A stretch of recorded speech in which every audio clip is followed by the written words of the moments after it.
Wall Street skyline showing assembly lines, empty storefronts, headline flashing, regions fears mount, Fed holds back on rate cuts, markets uncertain. A wave of new economic data is sounding alarms, and region fears are back on the minds of America's households and Wall Street alike. While the economy has stayed resilient through inflation, high interest rates, and global uncertainty, the latest numbers suggest that resilience may be cracking. US Bureau of Labor Statistics logo, job seekers are at job fairs, closed signs on small business. It started with the July jobs report. The US economy added just 1,03,000 jobs last month, far below expectation. Unemployment ticked up to 4.2%, its highest level since early 2023. Wage growth is slowing. Hiring in key sectors like manufacturing and retail has cooled sharply. Economists say that job growth is not collapsing, but it is clearly decelerating, and that's a real red flag. Gas prices at pumps, grocery stores prices, consumers are checkout. At the same time, inflation is proving stubborn. Core inflation, which excludes food and energy, rose by 3.3% year-over-year, just above the Federal Reserve 2% target.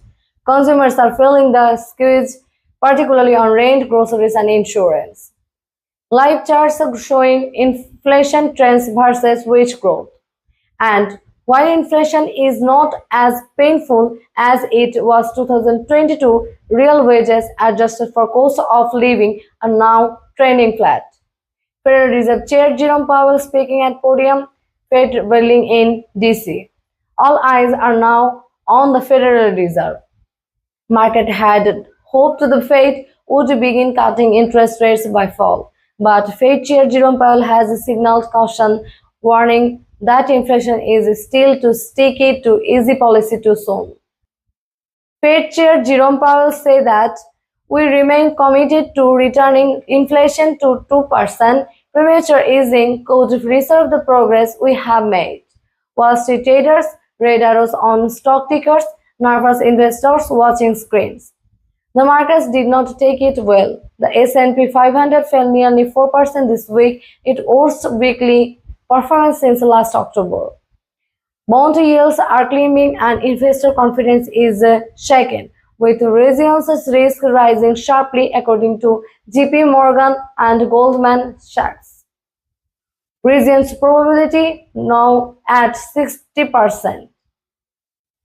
American families budgeting, cutting expense, small business owners closing up shop.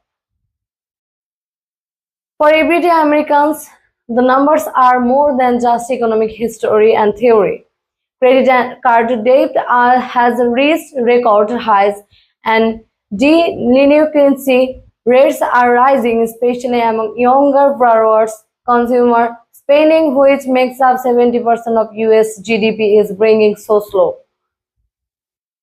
Small business owners soundbite is foot traffic is down, costs are up. I don't know how much longer we can hold on. US Capitol, Biden economics advisors speaking to press. The White House insists the economy is still strong and steady, pointing to long-term trends and infrastructure investment. But Republicans blame high federal spending and Fed missteps, warning that the administration underestimated inflation early on. Biden versus GOP leaders, policy charts, American flag over Wall Street, family at kitchen table with bills. What comes next? Headline on screen. Is a region guaranteed? Not yet. But as growth shows, inflation lingers and the Fed holds its line. The next few months may determine whether the US economy hits a soft landing or something much harder. Region watch for 2025 outlook. We will be watching closely, and so will the rest of the world.